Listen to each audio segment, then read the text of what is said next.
Good to go. Thank you. You're welcome. All right, I will call to order this April 5, 2022 meeting of Lawrence County Board of Commissioners. Would all please rise for the Pledge of Allegiance, followed by a brief moment of silence. Chad, would you lead us in the pledge? I pledge allegiance to the flag of the United States of America and to the republic for which it stands, one nation, under God, indivisible, with liberty and justice for all. All please remain standing for a brief moment of silence.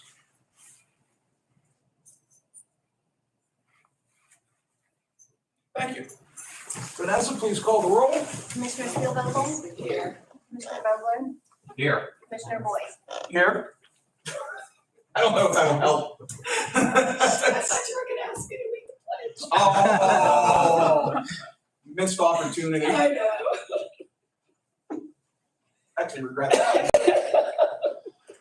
I will know we're being live streamed right now. It's being sent out via our YouTube channel for public consumption. We're also being recorded internally, which is the microphone there for our purposes of compiling the minutes. And so to that end, if you have any business before the board, we ask if you come up and speak into the microphone. Row officer reports and comments. Looking around today, I'm not seeing any row officers or row officer representatives. Public comments. Do we have any member of the public wish to make comment? Gary? Approach the bench.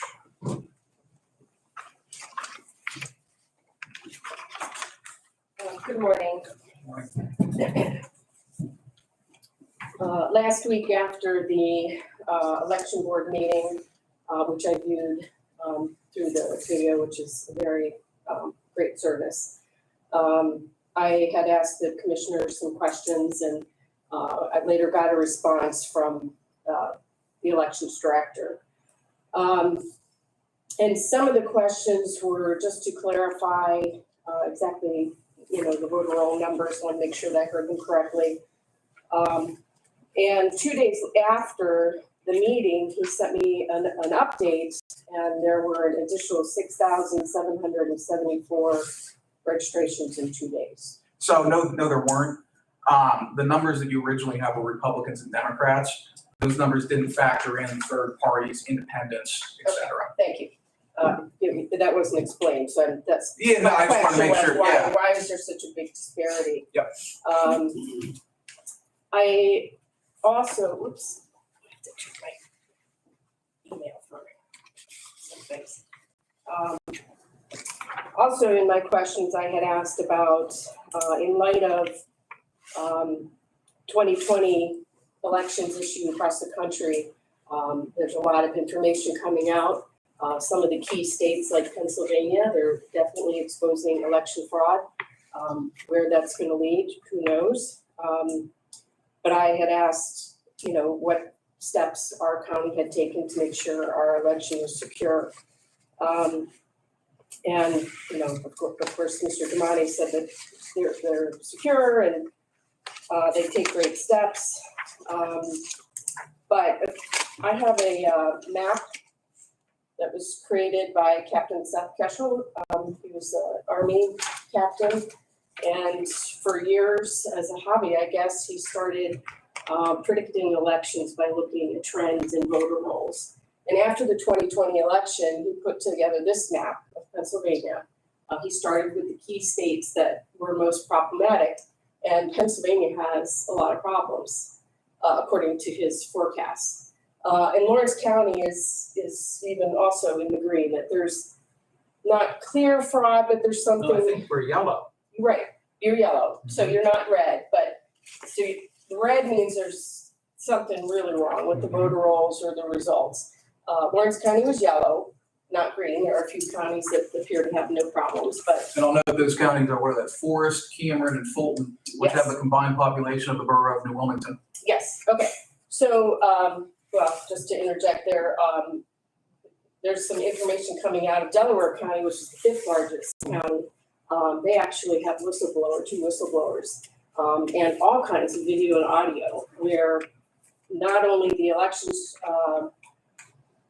warehouse director, but the county solicitor are on record. They were destroying tapes. So there's problems. And so, as a citizen, I just feel like it's my due diligence to look into these things, make sure that our elections are in good shape too. Prior to the 2020 election, we received mail-in ballots for two people that don't even live at my home. Those don't look like, This he died in February of 2011. so this looks like it's a registration application, or an application for a ballot. It's Right, not the right. actual ballot. Right, but they picked these up off of the voter roll lists. And so since he died in 2011, he really shouldn't have been on our voter roll. Is his name still on the voter roll He's right no now? longer on the roll now. Because that could have been an old database that they were using. Correct. Yeah. I'm just No, I pointing know. out some I'm just- discrepancies and not pointing any fingers or anything. And my daughter also, so we, those are things that need to be updated. Ally or Katie, congratulations, by the way, on Ally's engagement. Very excited. And then the last thing, well, not last thing, but as far as I had asked about connection to the internet with the voting machines, which Mr. Damani assured us that, they've looked into it and there's no problems. However, in Wisconsin, where there's a lot of, it looks very likely that some counties are going to decertify. Over half of the state now is looking at decertified.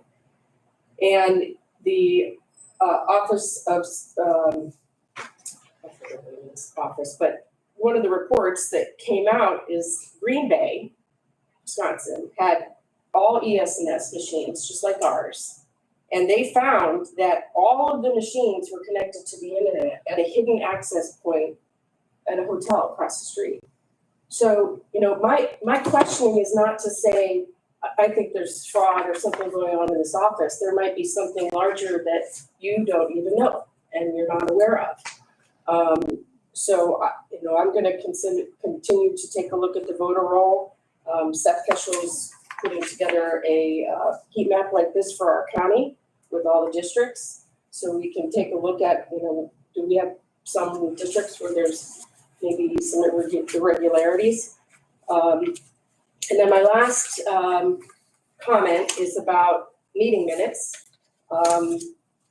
I understand I just stopped before the meeting to see the meeting book and was told that the meeting book is they're now upstairs, which is good. I'm glad that there are meeting books. Everybody was down here, so I couldn't go to check them, but that's definitely something the public should be able to walk into any agency at any time and look at their meeting book. So I appreciate that the county has taken steps to correct that. Yeah, that's one of the things this board's done is we have this board, we have salary board, which is us, we have election board, which is us, we have pension board, which is us. But those are all handled sort of just like, for example, pension board was handled out of the controller's office before. Election board was handled out of the elections office. We've really consolidated all of those and brought them up to the board level. And Vanessa and Chris really have done a good job. They've taken a leadership role in absorbing a lot of those secretarial and clerical duties that have everything all sort of one-stop shop location. Not that there was anything wrong with No. the way it was being done before. Well, the election board didn't have minute books. They didn't have them. And still have litigation going on against the county for meeting minutes, so there was problems. And because the election board meets infrequently, after an election board meeting, you're required to approve those meeting minutes. They need to be approved by the next commissioner meeting. We don't have to wait until the next meeting, which might be several months, just to get the meeting minutes from a meeting that was held 6 months ago. The commissioners, though, when we meet here on a Tuesday, we cannot approve minutes of the Board of Elections. We have to be meeting as the Board of Elections in order to approve minutes from the Board of Elections. We don't have the ability to do that. This is a commissioners meeting. We're wearing different hats. When we're meeting as the election board, we have election board hats on.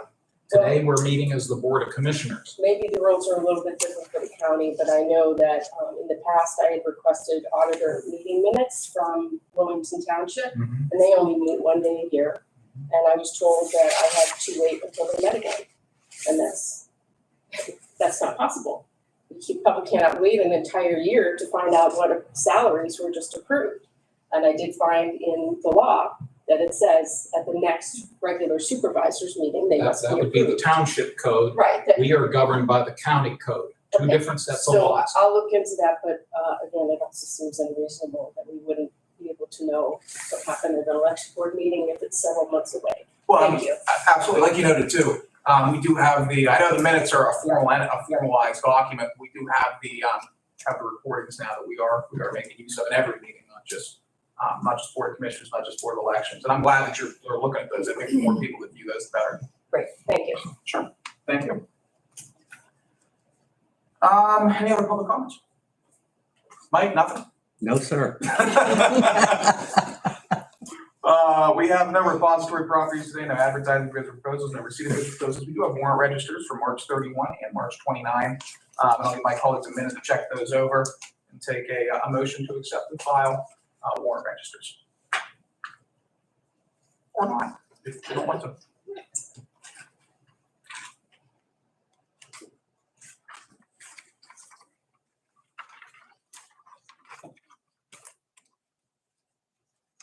So moved. Second. Oh, I'm sorry. We have motion and second. Any further discussion? Hearing none, question on the motion, all in favor, please signify by saying aye. Aye. All opposed, same sign. Motion carries. Minutes from Tuesday, March 29th, 2022. Again, I'll give my colleagues a minute to check those over, and I'll take a motion to approve the minutes or make any changes as necessary and expedient.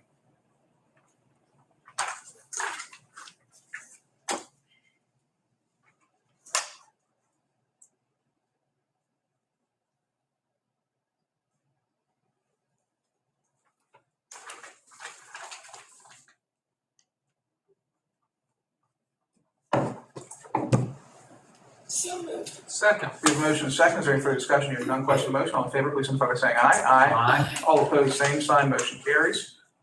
We do have two written communications here.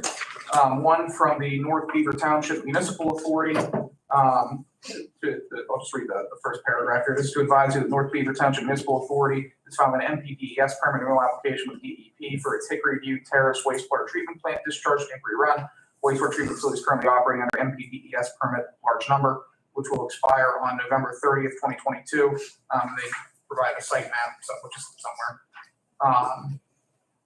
So their municipal authority is doing some sewage work, or more accurately renewing some sewage permits. And the last one is from Metco. Reads, Dear Chairman, this is notified of the International Metals Reclamation Company. Applying the DEP Bureau of Land Recycling and Waste Management verification of the existing hazardous waste storage processing treatment permit revisions reflect the proposed waste reduction volumes associated with storage pads, silos, and steel and concrete tanks at the facility. As I always do try to note, county has no approval authority over these types of permits. These companies, entities, municipal authorities, et cetera, are just required to notify the Board of Commissioners whenever certain activities take place in the county. We don't have the authority to red light or green light anything. But unless there's any further discussion, questions, comments on those. May we note for the record that the second document pertains to Metco's facility in the borough of Elwood City. Yes, sir. Thank you. I'll take a motion to accept and file. So moved. Second. Motion and second. Any further discussion? Hearing none, question on the motion. All in favor, please signify by saying aye. Aye. All opposed, same sign. Motion carries. We do have a staff report today from our chief assessor, JR. JR, if you approach the bench. How you doing today? Not bad. How's everyone doing today? All living the dream. Not Monday, right? It's not Monday. Okay. Pretty close. Good morning. Coming a little late to you with my biannual interim billing report. Usually I'm here in February, but office has been quite busy over the last month. But I just wanted to report that last year's 2021 interim billing, which is the second half of 2021, the county assessed value increased, or the interim billing was $17,885,691. That brought in an additional unbudgeted revenue of $148,061 in county tax revenue. That's what it's going to be billed for the first half of this year, based off the interim bills from last year.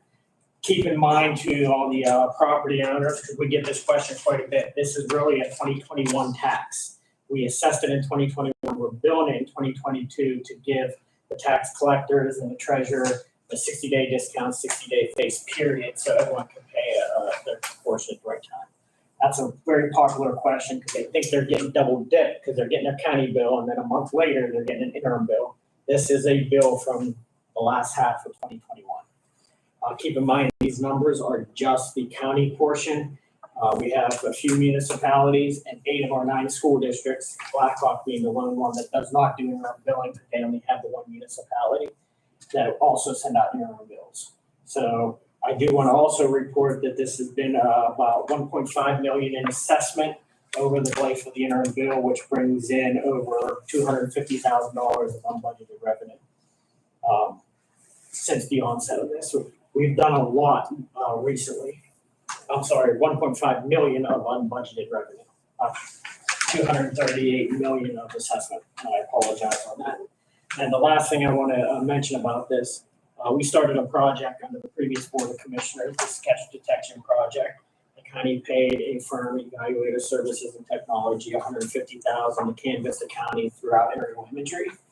I'm glad to report that as of right now, just through interim billing, we have recouped $675,000. So we paid $150,000 and the county has recouped $675,000. So we're 4 times what we paid for the project. And that's just the interim billing portion. Interim bills are only billed when the assessment increased over $2,500 because otherwise it was not cost productive for us to send a bill, mail it and produce all that. It was a loss of money to send that out. So thank you. That's going to help plug our current deficit. Absolutely. So appreciate your work on that. Any questions, comments for JR? Just thank you, Mr. Chairman. Thank you, JR. Just to clarify, the one school district that you referenced, Blackhawk, that municipality is the borough of Enon Valley, am I correct? That is correct. That borough, their students attend the Blackhawk School District in Beaver County. That's correct. But as you noted, the other 8 school districts all participate in the. All participate, and we've added 3 municipalities this year: Hickory Township, Wampum Borough, and New Beaver Borough all started doing interim billing as well. Thank you so much. Thank you, Mr. Chairman. It's a pity too. I mean, all the construction going on down in the valley, they're missing out. Thank you. Commissioner reports and comments. Looks like I'm on deck. Thanks. I'm on deck first today. 2 things. Number one, I'm not slowly, but I'm working my way through our Q1 financials. I'm through APO at this point, which means I still have most of the judicial offices, as well as our special accounts, meaning CYS, NHDS, domestics and Senate and 911. So hopefully we'll be done with that. This week's a little intensive, but we'll be done with that probably by mid-month. Just to get a better, more accurate idea of where we're at financially. Second thing, Representative Bernstein and I sent an email out yesterday. We followed up with a physical invitation to our municipal leaders regarding the Lawrence County Municipal Economic Summit. That's officially been scheduled for, look at the date right here, May 26th. So we're really looking forward to getting all of our municipal officials together to talk about the future of economic development in Lawrence County. I'll note that I've talked to a number of them even just since yesterday, and there's definitely a desire to have that conversation. They're definitely eager to have that conversation, and it'll be interesting to see the results of that conversation. I think that there's an appetite for at least some degree of regime change, which again will be interesting to have that discussion. But looking forward to that. That's all I have. We're ready. You're on deck. I have a lot, but I have no voice. So I'll save it for next week. Sounds good. For those of us who don't know, it was Loretta's birthday a couple days ago. And while that's not the reason for the cause of her voice, we're certainly going to lie and say that it was. Too much time at the cigar bar. Dan, you're on deck. Thank you, Mr. Chairman. I have nothing today. All right, we'll move on to some new resolutions.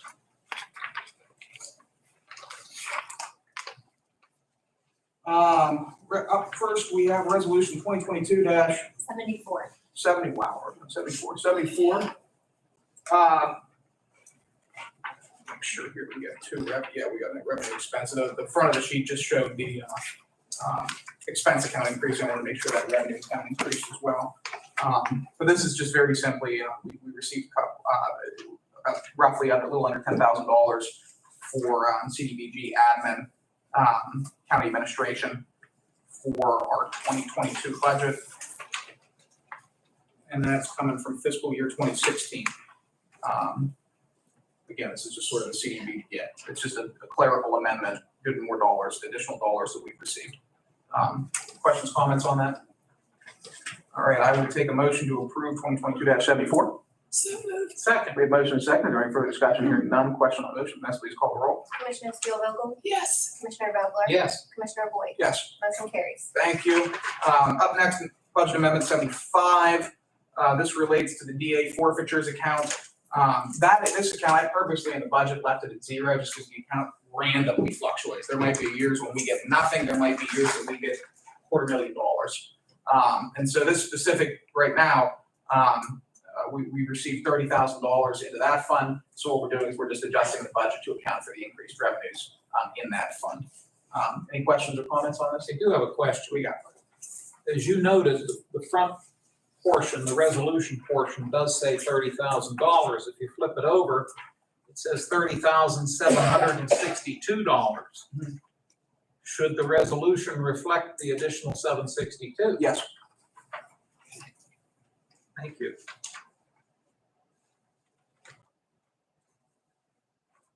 With that change, anything else? That's all. Thank you. With that change, I'll take a motion for 75.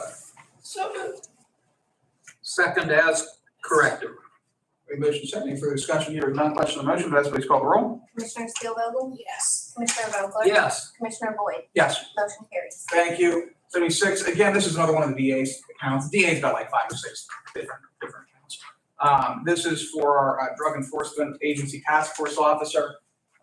We are transferring out some money to cover overtime expenses related to drug enforcement in Lawrence County. So what this account effectively does is it flows money. The feds flow money through this specific account, which is monitored, audited, regulated in a different fashion, the general fund. And then we flow money from that account back to our general fund to reimburse expenses associated with the task force officer that we currently have under employment. Any questions on that? I'm puzzled just by, we have one line that says decreasing, 3 lines that each say increasing. Sure, so that's, what that is, and I'll try to walk through, is we're decreasing, so there was $19,000, actually there's $40,000 in that shared forfeiture account line item. We're decreasing that to transfer it to, under the same DA forfeiture fund, the transfer to general fund account, right? From there, the money is able to be transferred to the general fund, where it's basically accounted for as new revenue for the general fund, which means we have to increase in the general fund both a revenue account and an expense account. In this case, the revenue account in the general fund is transfer to the general fund from DEA TFO, and the expense account is that DA overtime. It's still not adding up for me. How much revenue did we pull in? So right now in the budget, right now there's $19,000 in revenue pulled in. I had that previously, actually I have $40,000 budgeted under the DEA TFO account, right? So, and I had that all under one line item in the shared forfeiture expense item. In order to move that money from the shared forfeiture expense item in the DEA TFO account to the general fund, we have to do a transfer from DEA TFO to the general fund because they're kept in separate funds, right? So that accounts for the decreasing from TFO. Decreasing TEA TFO shared forfeitures and increasing DEA TFO transfer to general fund account. So one line item is going down, one line item is going up. Understood. Right? From there, when the money's transferred to the general fund, it's treated as new revenue to the general fund. In other words, that's unanticipated revenue that we didn't budget previously. So the general fund is receiving new revenues from that account, which then means that we have to increase an expense account to account for those new revenues. So we're getting $19,000 in new revenues. We're also budgeting $19,000 in quote unquote new expenditures to the DA overtime.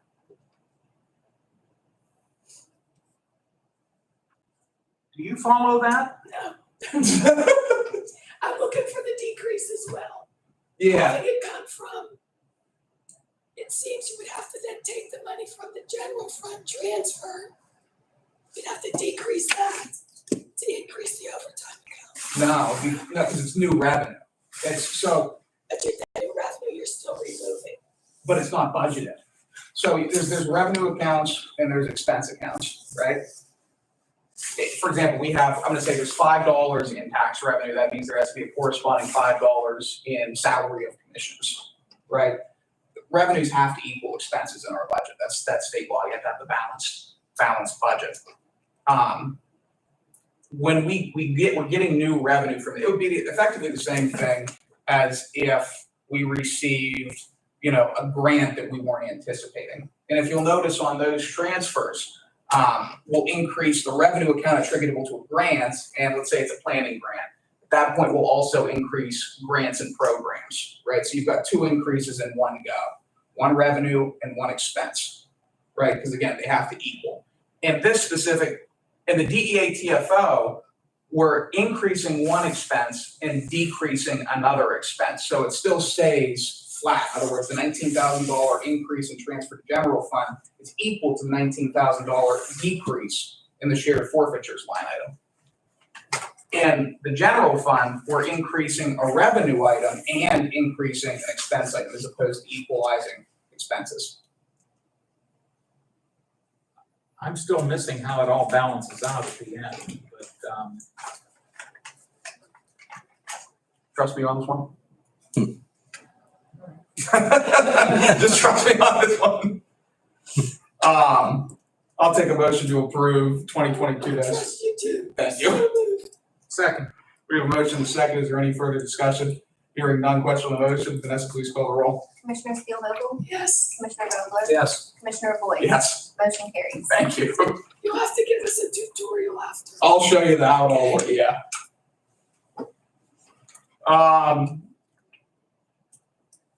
This is, we have two DAs. Now we have the assessment. JR, you're up again. We've got 77 here. Looks like we've got a settlement agreement for Board of Assessment Appeals. Good morning again. In front of you is a resolution for a proposed settlement agreement between the property owner John P. Elder and Robert Kalbach and the Board of Assessment Appeals.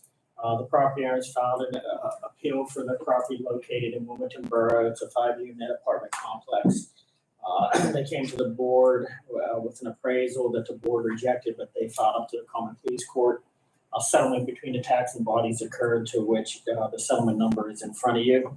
The current assessment on the property is $137,700, and we've come to an agreement of $118,000.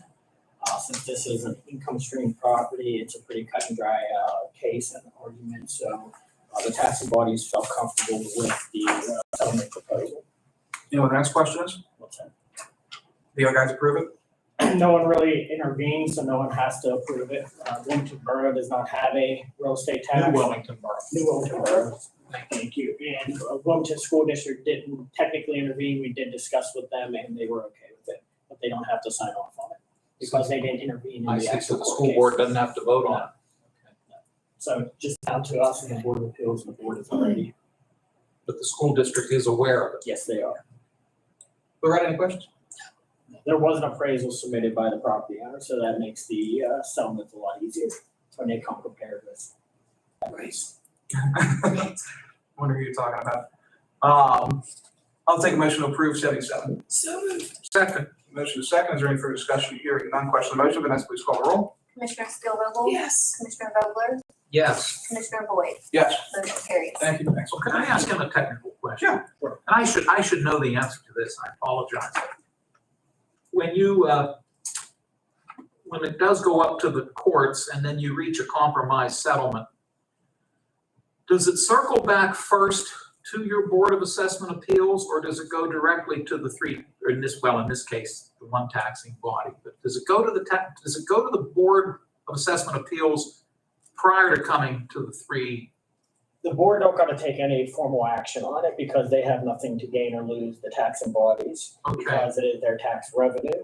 have to be the ones that officially approve it. They are aware of what's going on. They're notified. Yes, Okay. I do a court appeal update every meeting, Okay. so they're aware of what's going on, and when there are proposed settlements, they are made aware of it. Thank you for that. Thank you, Mr. Chairman. Yep.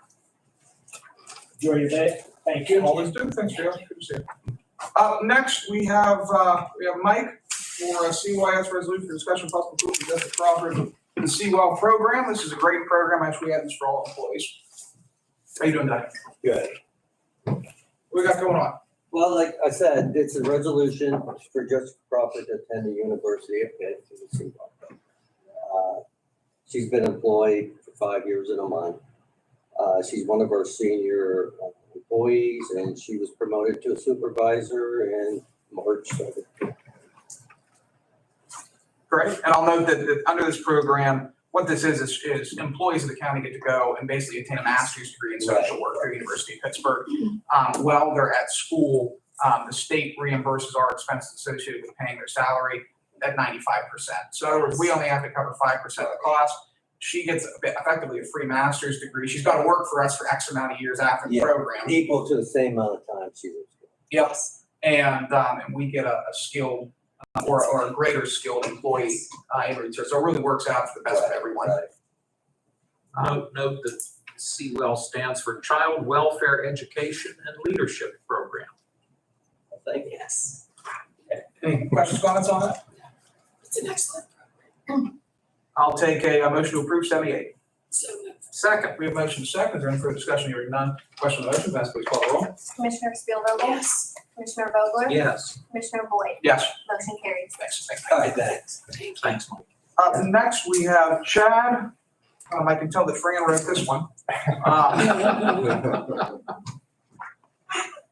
You gotta realize most of these are 2 lines. Yeah. That's how you know the paralegals had their hands on it. Oh, she knows. But we have a resolution for discussion and possible approval entering into an agreement for 2021 911 state interconnectivity funding grant. What do we have going on? This is, like you said, an agreement to enter into the terms and conditions of this grant program. The cell phones and phones in Pennsylvania, there's a surcharge added to each one. That money goes into a fund to improve the ability to call 911, our equipment, call handling equipment, our EZNet, which is a network that connects the counties involved in the region together on dedicated either fiber or microwave, and also improves our radio network. So this will be grant funding that goes directly into call handling equipment, the CHE, our 911 phone system, the actual network that all of our phones run on, and our hardware for our radio equipment. It's actually going to be upgraded in about 2 weeks. So using that funding, we're doing our SUA and improving our abilities there. So this money, it's yearly we do this to get that funding from last year's surcharges that goes towards improving our equipment, keeping it all and everything. So So I don't know if this is already all in the budget too, just we have to approve the agreement. Any questions, comments for interim director Scribble? All right, I will take a motion for 22-79. So moved. Second, the motion is second. Is there any further discussion here? None, question on the motion? Vanessa, please call the roll. Commissioner Spielvogel? Yes, Commissioner Vogler? Yes. Commissioner Boyd? Yes. Motion carries. Thank you. Chad. Hey, you too. Couple basic admin transfers here. Transferring $200 from IT contingency to travel and training. That relates to Bill's travel and training. We've got the big data project going on, and Bill's doing some trainings relating to server maintenance and some of the other stuff that candidly I don't understand. We have human resources. We're under budget by $42 for SHRP dues. They increased the cost of their dues this year, SHRP being the something for human resource personnel. It's an association, so just moving $42 from their HR contingency to an association. And then we're moving, we're going to encounter this until we do the official move into the magisterial building. $500 from DJ Russo, land building rental to People's Gas, cover its gas bill for another month or so. And on the bright side, that project's moving relatively expeditiously. HVAC's hard to get right now, just due to all the supply chain issues we're having. But hopefully, we'll have them in there here by the end of by the end of May. So I'll take a motion to approve administrative transfers 1 through 3. so moved. Second. Motion is second. Any further discussion? Hearing none. Question on the motion. All in favor, please signify by saying aye. Aye. All opposed, same sign. Motion carries. Ordinances. We have none on the table for introduction or final action. Announcements. We have the next commissioners meeting scheduled for 10 a.m. Tuesday, April 12th. In the commissioners meeting room. There will be a planning commission meeting on Wednesday, April 13th at 12 o'clock noon at the Union Township Building. Am I missing anything? All right, great. Any additional public comments? Seeing none, any additional comments, questions, anything from my colleagues? No, sir. All right, I will adjourn the meeting. Debbie, here you go. When is the wedding? They have a date yet? June 11th? Oh, that's all right. Good watch. Thanks for joining us Or today. what?